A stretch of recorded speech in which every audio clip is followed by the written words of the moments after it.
হরিদা বহুরূপী মুখে দিয়ে লজ্জিত হয়ে কথার হাসেন। অর্থ কি আর বহু করা যাবে বল, রূপ ধারণ করতে খাঁটি পারে যে, মানুষ তো নয়, বা এই বহু রূপ বহুরূপী আছে যার। জীবন এর বেশি কি আর আশা করতে পারে। অর্থাৎ অর্থাৎ গল্পের নাম এই থেকেই আমরা সময় বুঝতে পারছি হরিদা একটা এমন বিড়ি একজন ধরিয়ে ব্যক্তি লজ্জিতভাবে হাসেন কথা বলা হয়েছে এবং যে নানা ধরনের রূপ ধারণ বলেন করতে পারে। তিনি যেহেতু খাঁটি মানুষ নন, নানা নিতান্ত ধরনের একজন রূপ সাধারণ বহুরূপী, কিভাবে ধারণ করতে তাই পারে? এর থেকে বোধহয় বেশি আশা করেন না।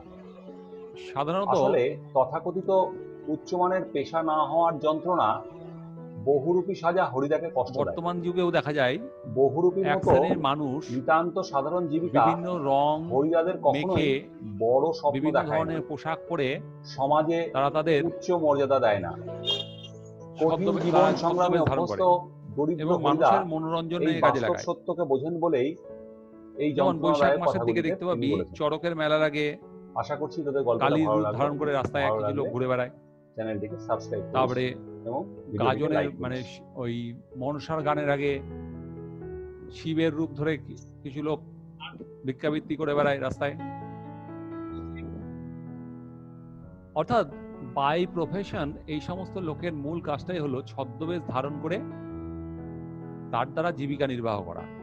অর্থাৎ তাদেরকে কিন্তু সে অর্থে ভিখারি বলা যায় না, তারা তাদের মূল জীবিকাটাই হলো ছদ্মবেশ ধারণ করা, এবং তাদের ছদ্মবেশ দেখে মানুষ খুশি হয়ে যা দেয় তাদের জীবিকা নির্বাহ করে।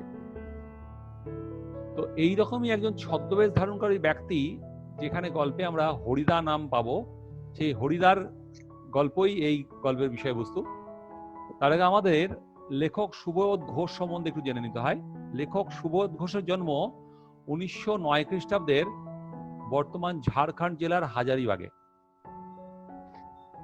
সুবোধ ঘোষের কর্মজীবন শুরু হয় বাসের কন্ডাক্টর হিসাবে। এরপর তিনি খুব কঠিন জীবনযাপনের মধ্যে দিয়ে দিন অতিবাহিত করতে থাকে। কখনো সার্কাস দলের ক্লাউন বা জোকার বা বিদূষক হিসেবে কাজ করেন, কখনো আবার মিউনিসিপ্যালিটির ঝাড়ুদার হিসেবে, কখনো পূর্ব আফ্রিকায় ঠিকাদারের সহায়ক হিসেবে কাজ করেন, এবং এরপরে স্বাধীনতা সংগ্রামে অংশগ্রহণ করে বেশ কয়েকবার কারারুদ্ধও তিনি হন।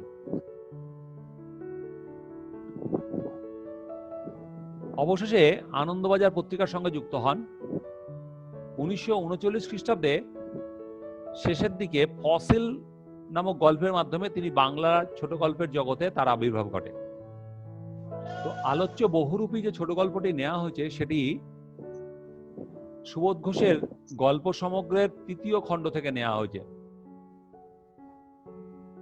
তো এই গল্পের মূল চরিত্র হরিদা, যে একজন প্রফেশনাল ডিসগাইজার বা পেশাদারী ছদ্মবেশ ধারণকারী, তার মধ্যবিত্ত সত্তা কিভাবে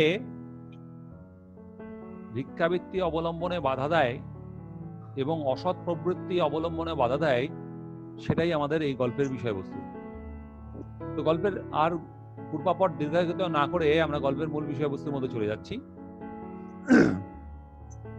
হরিদার কাছে আমরা এই গল্প করে বললাম, শুনেছেন হরিদা কি কাণ্ড হয়েছে? অর্থাৎ লেখক এবং তার বন্ধু বান্ধব, মানে হরিদা এবং তার বন্ধু বান্ধব, এখানে আমরাই বলতে এখানে লেখকের কথাই বলেছেন। তো হরিদাকে জিজ্ঞাসা করছে, শুনেছেন কি কাণ্ড হয়েছে? উনানের মুখে ফু দিয়ে আর অনেক ধোঁয়া উড়িয়ে নিয়ে হরিদা এইবার আমাদের কথার জবাব দিলেন, না কিছুই শুনিনি। হরিদা উনানে ফু দিচ্ছিল। সাধারণত যারা কাঠ দিয়ে উনান বা উনুন জ্বালায়, হ্যাঁ, তারা কি করতে হয়, উনানে ফু দিয়ে দিয়ে আগুনটাকে বারবার উস্কে দিতে হয়। তো সেখানে ফু দিতে দিতে ফু দেওয়া শেষ হওয়ার পর প্রচুর ধোঁয়া ওঠার পর হরিদা জবাব দিল, এই ব্যাপারে কিছু জানেন না। জগদীশ বাবু যে কি কাণ্ড করেছেন শোনেননি হরিদা? তো এমন একজন ব্যক্তি জগদীশ বাবু, যার সম্বন্ধে এই কথাগুলো বলা হচ্ছে, সেই জগদীশ বাবু কি কাণ্ড করেছেন সেটা শোনেনি হরিদা। তো শহরের এক সম্ভ্রান্ত লোক, যার সম্বন্ধে এই কথাগুলো বলা হচ্ছে, যার নাম জগদীশ বাবু, তিনি কি কাণ্ড করেছেন সেটা শোনেননি। কাণ্ডটা কি সেটা আমরা একটু পরে জানতে পারবো। হরিদা, না রে ভাই, বড় মানুষের কাণ্ডের খবর আমি কেমন করে শুনবো, আমাকে বলবেই বা কে? হরিদা জানালেন যে বড় মানুষের তিনি তো অত্যন্ত সাধারণ মানুষ, তো বড় বড় লোকদের কথা তিনি কি করে জানবেন? তো সেই জন্য তিনি আর তাকে বলবেই বা কে? 7 দিন হলো একজন সন্ন্যাসী এসে জগদীশ বাবুর বাড়িতে ছিলেন। খুব উঁচু দরের সন্ন্যাসী। উঁচু দর বলতে এখানে দাম বেশি না, অর্থাৎ মান মর্যাদা সম্পন্ন। হিমালয়ের গুহাতে থাকেন, সারা বছরে শুধু একটি হরিতকি খান। হরিতকি তোরা নিশ্চয়ই দেখেছিস প্রত্যেকে। এছাড়া আর কিছুই খান না। সন্ন্যাসীর বয়সও 1000 বছরের বেশি বলে অনেকেই মনে করেন। তো এরকম একজন সন্ন্যাসী যিনি হিমালয়ের গুহাতে থাকেন এবং একটা সারা বছরে শুধু একটা মাত্র হরিতকি খেয়ে থাকেন এবং তার বয়স প্রায় 1000 বছরের বেশি, এইরকম একটা সন্ন্যাসী জগদীশ বাবুর বাড়িতে এসেছেন। হরিদা জিজ্ঞাসা করছেন, সন্ন্যাসী কি এখনো আছেন? না, চলে গিয়েছেন। আক্ষেপ করেন হরিদা, থাকলে একবার পায়ের ধুলা নিতাম। আক্ষেপ করেন মানে তিনি হতাশা ব্যক্ত করেন যে তাহলে থাকলে সেই সন্ন্যাসীর একটু গিয়ে পায়ের ধুলো নিতাম। তো এই পায়ের ধুলোর প্রসঙ্গ উঠতেই হরিদা কে আবার বলা হলো, তা পেতেন না হরিদা, সে ভয়ানক দুর্লভ জিনিস। শুধু ওই একা জগদীশ বাবু ছাড়া আর কাউকে পায়ের ধুলো নিতে দেননি সন্ন্যাসী। তো বলছে সন্ন্যাসীকে কাছে গিয়ে পায়ের ধুলো আপনি পেতেন না, সেটা এত দুর্লভ যে জগদীশ বাবু ছাড়া কাউকে তিনি পায়ের ধুলো নিতে দেননি। হরিদা জিজ্ঞাসা করলো, কেন? জগদীশ বাবু একজোড়া কাঠের খড়মে সোনার বোল লাগিয়ে সন্ন্যাসীর পায়ের কাছে ধরলেন। অর্থাৎ সন্ন্যাসীরা কাঠের খড়ম পরে, কাঠের জুতো দেখেছিস নিশ্চয় তোরা, আর জুতোটা যেখান দিয়ে পায়ের আঙ্গুলের মধ্যে ঢোকানো থাকে সেই জায়গাটায় একটা সোনার বল জাতীয় জিনিস লাগিয়ে সন্ন্যাসীর পায়ের কাছে ধরলেন। তখন বাধ্য হয়ে সন্ন্যাসী পা এগিয়ে দিলেন, নতুন খড়ম পড়লেন, আর সেই ফাঁকে জগদীশ বাবু পায়ের ধুলো নিয়েছিলেন। অর্থাৎ সন্ন্যাসীকে যখন জগদীশ বাবু সোনার বোল লাগানো খড়ম দেখালেন, তখন সন্ন্যাসী লোভে পা বাড়িয়ে দিলেন এবং সেই সময় জগদীশ বাবু তার পায়ের ধুলো নেওয়ার সুযোগ পেলেন। তাহলে সন্ন্যাসী কত মহান সন্ন্যাসী! সন্ন্যাসী কথার অর্থ যার যিনি সংসার ধর্ম ত্যাগ করে ঈশ্বর চিন্তায় নিবেদিত হয়েছেন। তো সন্ন্যাস যিনি ধর্ম করেন, সাংসারিক জিনিসের প্রতি তার মায়া দয়া তার থাকে না। কিন্তু এখানে দেখা যাচ্ছে সন্ন্যাসীর সোনার বোল লাগানো খড়ম দেখেই তার পা বাড়িয়ে দিয়েছেন, তাতে বোঝা যাচ্ছে যে কত বড় মাপের সন্ন্যাসী। হরিদা বললেন, বাহ, এ তো বেশ মজার ব্যাপার। হ্যাঁ, তাছাড়া সন্ন্যাসীকে বিদায় দেওয়ার সময় জগদীশ বাবু 100 টাকার একটা নোট জোর করে সন্ন্যাসীর ঝোলার ভিতর ফেলে দিলেন। সন্ন্যাসী হাসলেন আর চলে গেলেন। 100 টাকার নোট মানে এটা ভীষণ মূল্যবান। যে সময় কথা বলা হচ্ছে 1940-এর দশকে, এখনকার দিনে সেটা মিনিমাম 10,000 টাকা হবেই, সেটার মূল্য মিনিমাম 10,000 টাকা হবে। তো সন্ন্যাসী সেটাও নিয়ে চলে গেল। হ্যাঁ, তাছাড়া সন্ন্যাসীকে বিদায় দেওয়ার সময় জগদীশ গল্প শুনে খুব গম্ভীর হয়ে গেলেন হরিদা। অনেকক্ষণ চুপ করে রইলেন। আমরা কি বলছি না বলছি সেদিকে হরিদার যেন কান নেই। হরিদার উনানের আগুন তখন বেশ গনগনে হয়ে জ্বলছে। আমাদের চায়ের জন্য 1 হাঁড়ি ফুটন্ত জল নামিয়ে দিয়ে হরিদা তার ভাতের হাঁড়িটাকে উনানে চড়ালেন। গনগনে হয়ে জ্বলছে মানে আগুনটা বেশ ভালোভাবে জ্বলছে। তো তাদের বন্ধু বান্ধবদের জন্য চায়ের জন্য 1 হাঁড়ি ফুটন্ত জল নামিয়ে দিয়ে তিনি কি করলেন, নিজের ভাতের হাঁড়িটাকে চড়ালেন। শহরের সবচেয়ে সরু এই গলিটার ভিতরে এই ছোট্ট ঘরটাই হরিদার জীবনের ঘর, আর আমাদের 4 জনের সকাল সন্ধ্যার আড্ডার ঘর। চা, চিনি আর দুধ আমরাই নিয়ে আসি, হরিদা শুধু উনানের আগুনের আঁচে জল ফুটিয়ে দেন। অর্থাৎ হরিদার অবস্থা এতটাই খারাপ যে হরিদার বন্ধু বান্ধবরা, এই যে যারা লেখক এবং তার সঙ্গী সাথীরা কি করে, চা, চিনি, দুধ নিয়ে আসে এবং সেখানে হরিদা শুধুমাত্র জল ফুটিয়ে দেন এবং সেটা দিয়ে চা বানানো হয়। খুবই গরিব মানুষ হরিদা, কিন্তু কাজ করতে হরিদার প্রাণের মধ্যে যেন একটা বাধা আছে। বলছে হরিদা খুব গরিব মানুষ, কিন্তু তিনি কোনো কাজ করতে যেন চান না। ইচ্ছে করলে কোনো অফিসের কাজ কিংবা কোনো দোকানের বিক্রিওয়ালার কাজ পেয়ে যেতে পারেন হরিদা, কিন্তু ওই ধরনের কাজ হরিদার জীবনের পছন্দই নয়। একেবারে ঘড়ির কাঁটার সামনে সময় বেঁধে দিয়ে আর নিয়ম করে নিয়ে রোজই একটা চাকরির কাজ করে যাওয়া হরিদার পক্ষে সম্ভব নয়। অর্থাৎ হরিদা যেন একটু স্বতন্ত্র সত্তা, তার মধ্যে সাধারণ লোক যেভাবে কাজগুলো করতে পারে ঘড়ি ধরে ধরে নির্দিষ্ট সময়ে, তার যেন সেই কাজগুলো তিনি যেন সেই কাজগুলো করতে পারেন না। হরিদার উনানের হাঁড়িতে অনেক সময় শুধু জল ফোটে, ভাত ফোটে না। এই কথা বলার মানেটা হচ্ছে যে তার এই লাইনটা একটু আন্ডারলাইন করে রাখবি, হরিদার উনানের হাঁড়িতে অনেক সময় শুধু জল ফোটে, ভাত ফোটে না। অর্থাৎ ভাত ফোটার জন্য দরকার কি? চাল। তো সেই চাল উপার্জন করতে হয়। তো হরিদার উপার্জনের মূল জায়গাটাই হলো তার প্রফেশনাল, মানে যে ছদ্মবেশ ধারণ করে লোকদেরকে খুশি করা। তো সেটা যখন সেই করে দিয়ে কতটুকু আর ইনকাম হবে? সেই ইনকামটা যথেষ্ট হয় না, তখন কি হয়? তখন সেদিন ভাত রান্না হয় না। এই একঘেয়ে অভাবটাকে সহ্য করতে হরিদার আপত্তি আছে, কিন্তু একঘেয়ে কাজ করতে ভয়ানক আপত্তি। তো একঘেয়ে অভাবটাকে সহ্য করতে হরিদার আপত্তি নেই, অর্থাৎ অভাব সহ্য করতে কোনো হরিদার আপত্তি নেই, কিন্তু একঘেয়ে প্রতিদিন একই কাজ করবে এই ব্যাপারটাতে হরিদার ভয়ানক আপত্তি। হরিদার জীবনের সত্যি একটা নাটকীয় বৈচিত্র্য আছে, আর সেটাই যে হরিদার জীবনের পেশা। নাটকীয় বৈচিত্র্য অর্থাৎ বিভিন্ন রকম ভ্যারাইটি আছে, এবং এই ভ্যারাইটিটাই হরিদার পেশা। যে ভ্যারাইটি সম্বন্ধে আমরা তোদেরকে আগেই বলেছি। হরিদা মাঝে মাঝে বহুরূপীর সাজে যেটুকু রোজগার করেন তাতেই তার ভাতের হাঁড়ির দাবি মিটিয়ে দিতে চেষ্টা করেন। অর্থাৎ যেটুকু ছদ্মবেশ ধারণ করে যেটুকু রোজগার হয় সেটাই দিয়েই তার খাবার দাবার জুটে। মাঝে মাঝে সত্যি উপোস করেন হরিদা। তারপর একদিন হঠাৎ করে আবার এক সকালে কিংবা সন্ধ্যায় বিচিত্র ছদ্মবেশে অপরূপ হয়ে পথে বেরিয়ে পড়েন। কয়েকদিন না খেতে পারার পর হঠাৎ করে একটা অদ্ভুত ছদ্মবেশ ধারণ করে তিনি রাস্তায় বেরিয়ে পড়েন। কেউ চিনতে পারে না। যারা চিনতে পারে তারা 1 আনা 2 আনা বকশিস দেয়। আনা মানে বুঝতে পারছিস তো? 1 পয়সা 2 পয়সা। তারা হয় কিছু দেয়, কিংবা বিরক্ত হয়ে 2 পয়সা দিয়ে দেয়। একদিন চকের বাস স্ট্যান্ডের কাছে ঠিক দুপুরবেলাতে একটা আতঙ্কের হল্লা বেজেছিল। হল্লা মানে হচ্ছে চিৎকার। একটা উন্মাদ পাগল, তার মুখ থেকে লালা ঝরছে, চোখ দুটো কটকটে লাল, তার কোমরে একটা ছেঁড়া কম্বল জড়ানো, গলায় টিনের কৌঠার মালা। পাগলটা একখানি তুলে নিয়ে বাসের উপরে বসা যাত্রীদের দিকে তেড়ে যাচ্ছে।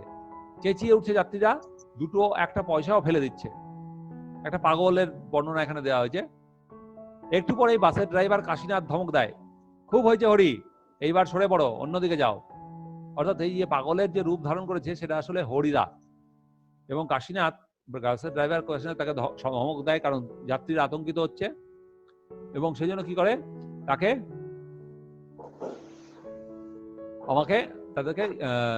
সেখান থেকে চলে যেতে বলে।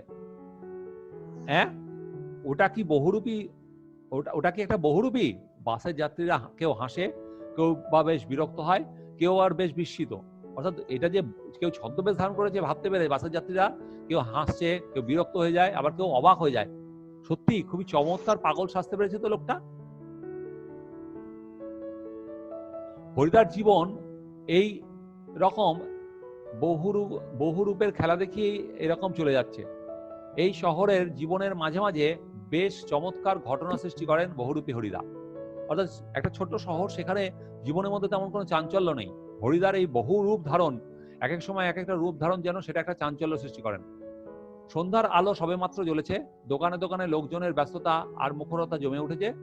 হঠাৎ পথের উপর দিয়ে ঘুঙুরের মিষ্টি শব্দ রুমঝুম করে বেজে বেজে চলে যেতে থাকে। এক রূপসী বাইজি প্রায় নাচতে নাচতেই চলে যাচ্ছে। শহরে যারা নতুন এসেছে তারা 2 চোখ বড় করে তাকিয়ে থাকে, কিন্তু দোকানদার হেসে বলে, হরির কাণ্ড। অর্থাৎ এই বাইজি, সুন্দরী বাইজি সেজে হরিদা সন্ধ্যাবেলা নেমে পড়েছেন, এবং বাইজিরা সাধারণত একটা নির্দিষ্ট জায়গাতেই তাদের নাচ গানের অনুষ্ঠান করে, এবং বাইজিকে রাস্তার উপর দেখে অনেকেই অবাক হয়েছেন, কিন্তু যারা চেনা পরিচিত দোকানদার তারা দেখেও ভাবছে যে হরিদার কি কাণ্ড, এবং তাই হাসছে। হ্যাঁ, ওটাও কি একটা বহুরূপী নাকি? কারো কারো কারো মুগ্ধ চোখের মোহভঙ্গ হয়, আর যেন বেশ একটু হতাশ স্বরে প্রশ্ন করে ওঠে। কেউ মুগ্ধ হয়ে যায়, এবং কেউ হতাশ হয়ে প্রশ্ন করে, এটাও বহুরূপী নাকি? মানে কেউ ছদ্মবেশ ধারণ করেছে। হ্যাঁ, বাইজি ছদ্মবেশে সেদিন হরিদার রোজগার মন্দ হয়নি। মোট 8 টাকা 10 আনা পেয়েছিল। 8 টাকা 10 আনা মানে অনেক। আমরাও দেখেছিলাম এক একটা দোকানের সামনে গিয়ে দাঁড়াচ্ছে সেই রূপসী বাইজি, মুচকি হেসে আর চোখ টিপে একটা ফুল সাজিয়ে এগিয়ে দিচ্ছে। অর্থাৎ ঝুড়ি এগিয়ে দিচ্ছে তার সামনের দিকে।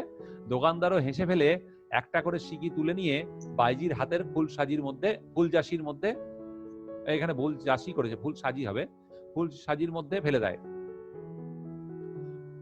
এরপরে কোনোদিন বাউল, কোনোদিন কাপালিক, বাউল গান দেখেছিস নিশ্চয়ই, গেরুয়া রঙের পোশাক পরা, যে তারপরে কাপালিক সন্ন্যাসী আর কি, কখনো বোচ কাকা দেখে বুড়ো কাবুলিওয়ালা, কখনো হ্যাট কোট প্যান্টুল পরা ফিরিঙ্গি সাহেব, প্যান্টুল মানে হচ্ছে প্যান্ট, অর্থাৎ হ্যাট টুপি এবং কোট পরা ফিরিঙ্গি সাহেব, কেরামিন অর্থাৎ কেরানি। একবার পুলিশ সেজে দয়ালবাবুর লিচু বাগানের ভিতর দাঁড়িয়েছিল হরিদা। দয়ালবাবু নামের একজন ব্যক্তির লিচু বাগানের ভিতরে হরিদা পুলিশ সেজে দাঁড়িয়েছিল। স্কুলের 4টে ছেলেকে ধরেছিল, ভয়ে কেঁদে ফেলেছিল ছেলেগুলো, আর স্কুলের মাস্টার এসে সেই নকল পুলিশের কাছে ক্ষমা চেয়েছিলেন, এবারের মতো মাফ করে দেন ওনাদের। কিন্তু 8 আনা ঘুষ নিয়ে তারপর মাস্টারের অনুরোধ রক্ষা করেছিল সেই নকল পুলিশ হরিদা। এরপরে 8 আনা ঘুষ নিয়ে নকল পুলিশের অভিনয় মানে হরিদা তাদেরকে ছেড়েছিল। পরদিন অবশ্য স্কুলের মাস্টারমশাই জানতে বাকি থাকেনি কাকে তিনি 8 আনা ঘুষ দিয়েছিলেন, কিন্তু 8 আনা মানে হচ্ছে 50 পয়সা। কিন্তু মাস্টারমশাই একটু রাগ করেননি, বরং একটু তারিফই করলেন। তারিফ মানে প্রশংসা, বাহ সত্যি খুব চমৎকার পুলিশ সেজেছিল হরি। আজ এখন কিন্তু আমরা ঠিক বুঝতে পারছি না হরিদা এত গম্ভীর হয়ে কি ভাবছেন। এবার আমরা বর্তমান প্রেক্ষাপটে চলে যাচ্ছি, অর্থাৎ ওই সেই জগদীশ বাবুর ঘটনার পর থেকে হরিদা যখন গম্ভীর হলো, তখন লেখক হরিদার পূর্বপট বা আগের জীবন সম্বন্ধে বা হরিদার সম্বন্ধে কিছুটা জানালেন এখানে। এবার আমরা বর্তমান পরিস্থিতিতে ফিরে আসছি। সন্ন্যাসীর গল্পটা শুনে কি হরিদার মাথার মধ্যে কোনো নতুন মতলব ছটফট করে উঠেছে? ঠিকই, আমাদের সন্দেহ মিথ্যা নয়। হরিদা বললেন, আজ তোমাদের একটা জবর খেলা দেখাবো। জবর মানে হচ্ছে মারাত্মক বা ভীষণ ভালো। আমাদের দেখিয়ে আপনার লাভ কি হরিদা? আমাদের কাছ থেকে একটা সিগারেটের চেয়ে বেশি কিছু তো পাবেন না। হরিদা, না ঠিক তোমাদের দেখাবো না, আমি বলছি তোমরা সেখানে থেকো, তাহলে দেখতে পাবে। কোথায়? হরিদা বলল, আজ সন্ধ্যায় জগদীশ বাবুর বাড়িতে। হঠাৎ জগদীশ বাবুর বাড়িতে খেলা দেখাবার জন্য আপনারা তো উৎসাহ জেগে উঠলো কেন? হরিদা হাসেন, মোটা মতন একটা কিছু আদায় করে নেব। বুঝতেই তো পারছো, পুরো দিনটা রূপ ধরে ঘুরিয়ে বেরিয়েও 2-3 টাকার বেশি হয় না। একবার বাইজি সেজে অবশ্য বেশ কিছু পাওয়া গিয়েছিল, কিন্তু ওতেই বা কি হবে। অর্থাৎ হরিদা, এই যে সন্ন্যাসী কে জগদীশ বাবু 100 টাকা দিয়েছে শুনে হরিদার মনের মধ্যে একটা প্ল্যান তৈরি হয়েছে। কি প্ল্যান সেটা আমরা একটু পরে দেখতে পাবো। ঠিকই বলেছেন হরিদা, সপ্তাহে বড় জোর একটা দিন বহুরূপী সেজে পথে বের হন হরিদা, কিন্তু তাতে 7 দিনে পেট চলবার মতো রোজগার হয় না। হরিদা বললেন, না, এবার আর কাঙালের মতো হাত পেতে বকশিস নেওয়া নয়, এবার মারিত হাতি লুঠিত ভান্ডার। ঠিক আছে, এখানে একটা প্রবাদ প্রবচন আছে, মারিত গন্ডার লুঠিত ভান্ডার। এখানে ওই প্রবাদ প্রবচনটাকে একটু ভেঙে দেওয়া হয়েছে। হাত গন্ডার বা হাতি দুটোই প্রায় সমান বড় জীব, এবং লেখকের মনে হয়েছে যে যে যে লেখকের বলছি, হরিদার মনে হয়েছে যে গন্ডার মানে ছোটখাটো কাজ করে লাভ নেই, আর একটা বড় কিছু কাজ করতে হবে যার দ্বারা কি হবে প্রচুর সম্পদ আদায় করা যায়। একবারেই যা ঝেলে নেবো তাতে আমার সারা বছর চলে যাবে। অর্থাৎ কারো যদি 8 টাকায় এক মাস চলে যায়, তাহলে তো 100 টাকায় চলেই যাবে। কিন্তু সে কি করে সম্ভব? জগদীশ বাবু ধনী মানুষ বটে, কিন্তু বেশ কৃপণ মানুষ। হরিদাকে একটা যোগী সন্ন্যাসী কিংবা বৈরাগী শাস্ত্রে দেখে কত আর খুশি হবেন জগদীশ বাবু। আর খুশি হলেই বা কত আনা বকশিস দেবেন? 5 টাকার বেশি তো নয়। তো বলছে যে সন্ন্যাসীর কথাটা ওদের মাথাতেও ছিল। তোরা বলছে যে জগদীশ বাবু ধনী মানুষ কিন্তু অত্যন্ত কৃপণ, তো হরিদাকে সন্ন্যাসী সাজার জন্য কত টাকা দিতে পারে? খুব বেশি হলে বকশিস হিসাবে 5 টাকার বেশি তো দিবে না। হরিদা বলেন, তোমরা যদি দেখতে চাও তবে আজ ঠিক সন্ধ্যাতে জগদীশ বাবুর বাড়িতে থেকো। আমরা বললাম, থাকবো। আমাদের স্পোর্টের চাঁদা নেবার জন্য আজ ঠিক সন্ধ্যাতেই জগদীশ বাবুর কাছে যাব। স্পোর্টের খেলার জন্য যে চাঁদা, সেই চাঁদা। বড় চমৎকার আজকে এই সন্ধ্যার চেহারা। আমাদের শহরের গায়ে কতদিন তো চাঁদের আলো পড়েছে, কিন্তু কোনোদিন তো আজকের মতো এমন একটা স্নিগ্ধ ও শান্ত উজ্জ্বলতা আর কখনো চারিদিকে এমন সুন্দর হয়ে ফুটে ওঠেনি। বলছে মানে একটা সেদিনকার পূর্ণিমার দিন একটা অদ্ভুত আলো চারিদিকে ছড়িয়ে পড়ছে, এরকম একটা অপরূপ দৃশ্যের কথা এখানে বর্ণনা করা হয়েছে। ফুরফুর করে বাতাস বইছে, জগদীশবাবুর বাগানের সব গাছের পাতাও ঝিরিঝিরি শব্দ করে কি যেন বলতে চাইছে। জগদীশবাবু বাড়ির বারান্দাতে মস্ত বড় একটা আলো জ্বলছে, সেই আলোর কাছে একটা চেয়ারের উপর বসে আছেন জগদীশবাবু। সাদা মাথা, সাদা দাড়ি, সৌম্য শান্ত ও জ্ঞানী মানুষ জগদীশবাবু। আমরা আমাদের স্পোর্টের চাঁদার খাতাটিকে জগদীশবাবুর হাতে তুলে দিয়ে দাঁড়িয়ে আছি। অর্থাৎ লেখকের বন্ধুরা আগে থেকেই সেখানে চলে গেছে এবং তারা সেখানে গিয়ে চাঁদার যে রসিদ বইটা তাদের জগদীশবাবুর হাতে তুলে দিয়ে দাঁড়িয়ে আছে। চমকে উঠলেন জগদীশবাবু। বারান্দার সিঁড়ির দিকে তাকিয়ে জগদীশবাবুর দুই চোখ বিস্মিত ও অপলক হয়ে গেল। অপলক মানে পলক পড়ল না। আমরাও চমকে উঠেছি বই কি, আশ্চর্য হয়েছি, একটু ভয়ও পেয়েছি। কারণ সত্যিই যে বিশ্বাস করতে পারছি না, সিঁড়ির কাছে এসে যে দাঁড়িয়েছে সে কি সত্যি হরিদা? ও চেহারা কি সত্যিই কোনো বহুরূপীর হতে পারে? জটাধারী কোনো সন্ন্যাসী নয়, হাতে কোমণ্ডলু নেই, চিমটা নেই, মৃগচর্মের আসনও সঙ্গে নেই, গৈরিক সাজও নেই। অর্থাৎ তিনি যে সন্ন্যাসীর, হরিদা যে সন্ন্যাসীর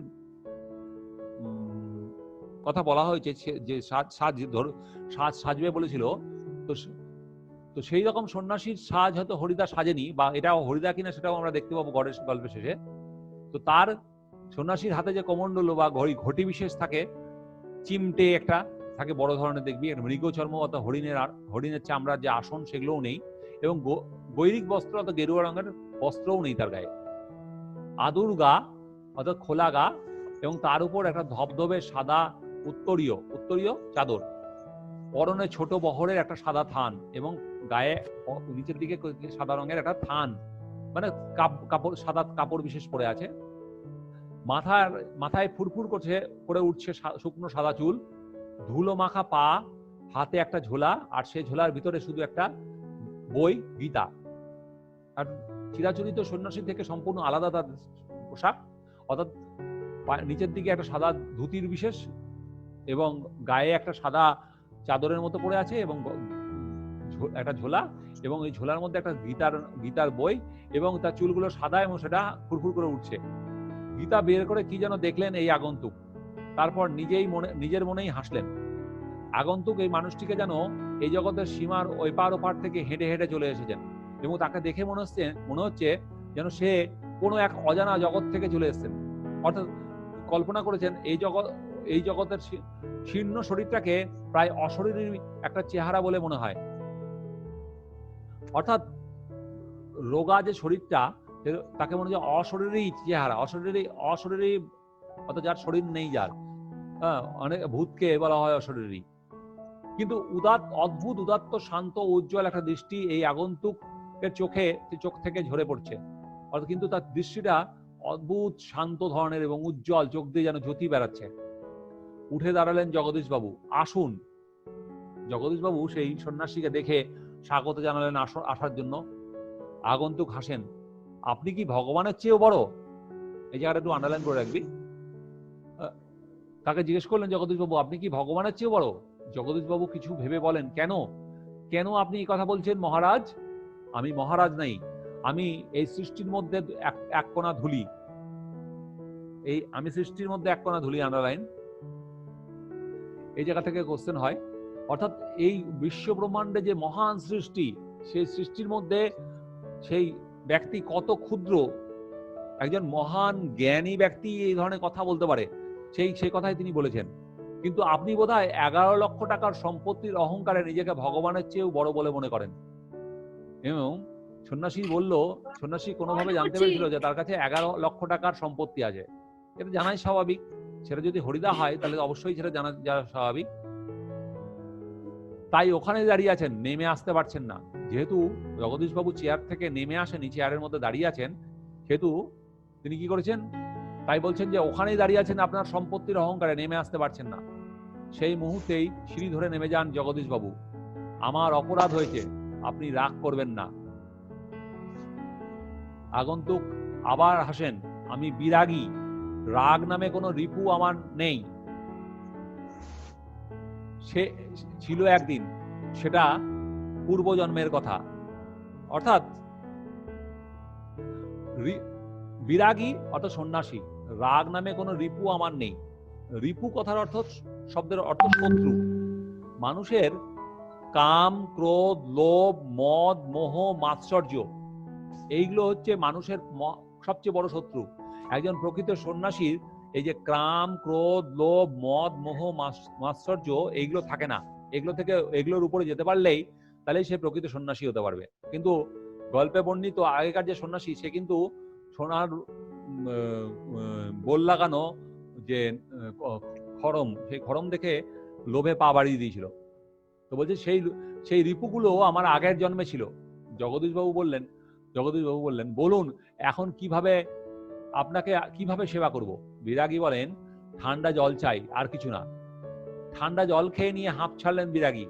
এদিকে ভবতোষ আমার কানে কাছে ফিসফিস করে, না না, হরিদা নয়, হতেই পারে না, অসম্ভব, হরিদার গলার স্বর এরকমেরই নয়। এদিকে লেখকের বন্ধু ভবতোষ কানের কাছে এই কথাগুলো বলল। বিরাগী বলেন, পরম সুখ কাকে বলে জানেন? সব সুখের বন্ধন থেকে মুক্ত হওয়া। পরম সুখ লাভ করতে গেলে কি করতে হবে? সাংসারিক সমস্ত বন্ধন থেকে মুক্তি লাভ করতে হবে। এবং সেই একজন প্রকৃত সন্ন্যাসীর মতোই তার মুখ থেকে কথা বেরাচ্ছে। ভবতোষের কানের কাছে মুখ এগিয়ে দিয়ে অনাদি বলে, শুনছো তো, এসব কি ভাষা হরিদার মুখের ভাষা হতে পারে? এবং হরিদা খুব বেশি শিক্ষিত ব্যক্তি নয়। তো কাজেই হরিদা, অনাদি লেখকের আরেকজন বন্ধুর নাম, সে বলছে এই ধরনের উচ্চ মার্গের ভাষা কি এগুলো কি হরিদা বলতে পারে? জগদীশবাবু ততক্ষণে সিঁড়ির উপরে বসে পড়েছেন। বোধ হয় বিরাগীর পা স্পর্শ করার জন্য তার হাত দুটো ছটপট করতে শুরু করেছে। জগদীশবাবু বলেন, আমার এখানে কয়েকটা দিন থাকুন বিরাগীজি, আপনার কাছ থেকে এটা আমার প্রাণের অনুরোধ। দুই হাত জোর করে বিরাগীর মুখের দিকে তাকিয়ে থাকে জগদীশবাবু। বিরাগী হাসেন। বাইরে খোলা আকাশ থাকতে আর ধরিত্রীর মাটিতে স্থান থাকতে আমি এক বিষয়ী দালান বাড়ির ঘরে থাকবো কেন, বলতে পারেন? তো একজন প্রকৃত সন্ন্যাসীর মতোই কথা। সন্ন্যাসী বলছে যে বাইরে খোলা আকাশ আর মাটি থাকতে, এত বড় খোলা পৃথিবী থাকতে আমি একজন বিষয়ের বাড়িতে বিষয় সম্পত্তির প্রতি আসক্তি আছে এমন একজনের বাড়িতে থাকবো কেন, বলতে পারেন? বিরাগীজি জগদীশ বাবুর গলায় আবেদন করুণ হয়ে ছলছল করে উঠল। অর্থাৎ অত্যন্ত দুঃখের সঙ্গে, বিরাগীজি আপনি এই কথাটা বলতে বলেন, এই কথাই বলছে। বিরাগী বলেন, না,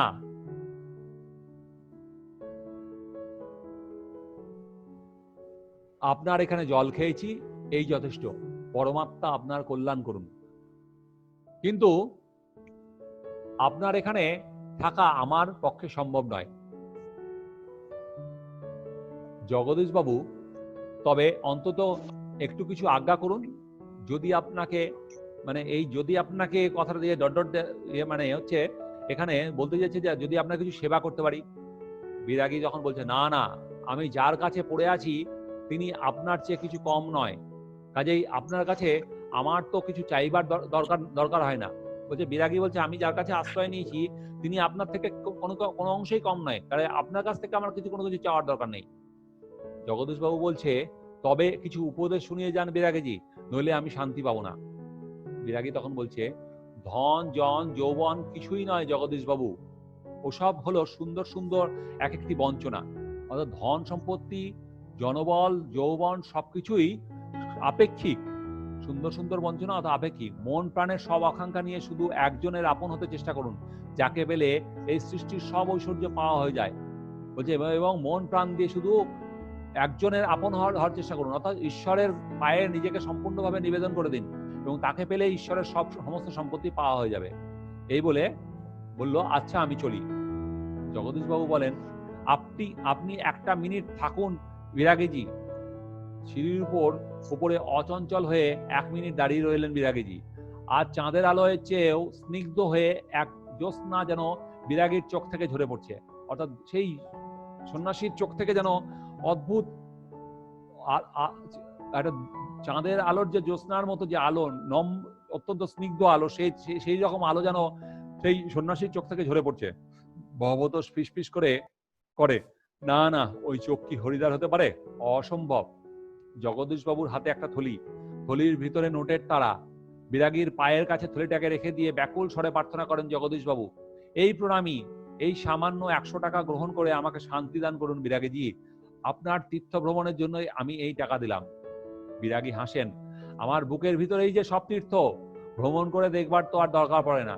কত মহান কথা বলে ফেললো। বলছে যে আমার বুকের ভিতরেই তো সমস্ত তীর্থ। দার্শনিক মতে, বিশেষ করে বাউল সাধকদের মতে, মানুষের মধ্যেই ঈশ্বর বিরাজমান, তাই ঈশ্বরকে দেখার জন্য কোনো তীর্থস্থানে ভ্রমণ করার দরকার নেই। তো সে কথাই এখানে বলছেন যে আমার বুকের ভিতরেই তো সব তীর্থ, তাই ভ্রমণ করে দেখার দরকার হয় না। জগদীশবাবু বলছে, আমার অনুরোধ বিরাগীজি, মানে জগদীশবাবু বলছে, আপনি দয়া করে আমার এটা রেখে অনুরোধটা রাখুন। বিরাগী বলেন, আমি যেমন অনায়াসে ধুলা মারিয়ে চলে যেতে পারি, তেমনি অনায়াসে সোনা মারিয়েও চলে যেতে পারি। আন্ডারলাইন করবি লাইনটা, ইম্পর্টেন্ট কোশ্চেন হয় এখান থেকে।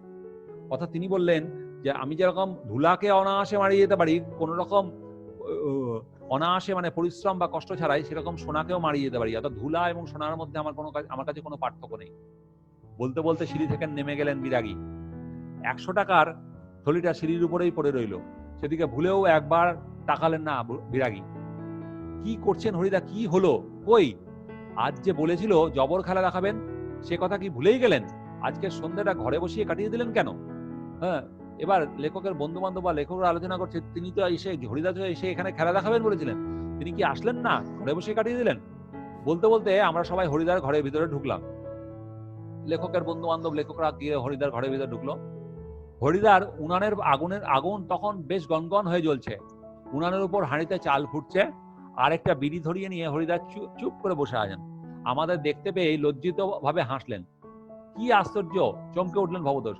হরিদা, আপনি তাহলে সত্যিই বের হয়েছিলেন? আপনিই বিরাগী?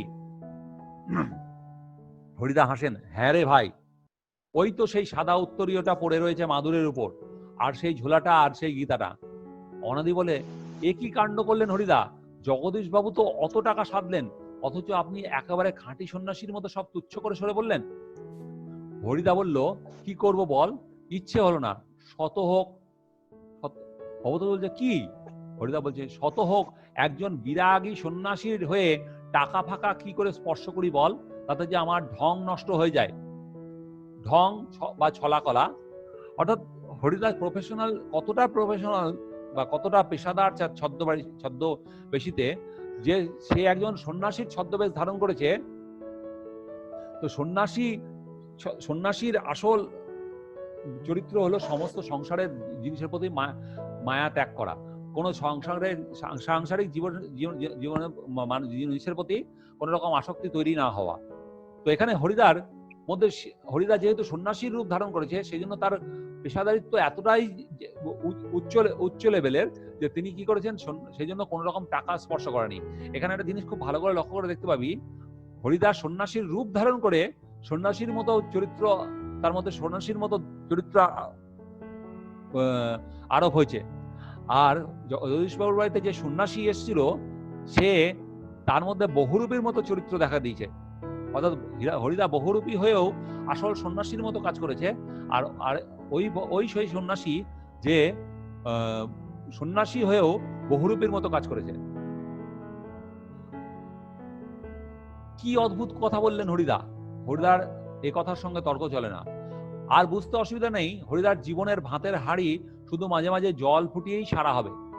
অর্থাৎ এইরকম যদি হরিদার মানসিকতা থাকে, এতটাই যদি সৎ থাকে, তাহলে হরিদাকে অনেকদিন না উপবাস করেই কাটাতে হবে। অদৃষ্ট কখনো হরিদার এই ভুল ক্ষমা করবে না। অদৃষ্ট অর্থাৎ ভাগ্য বা বিধাতা।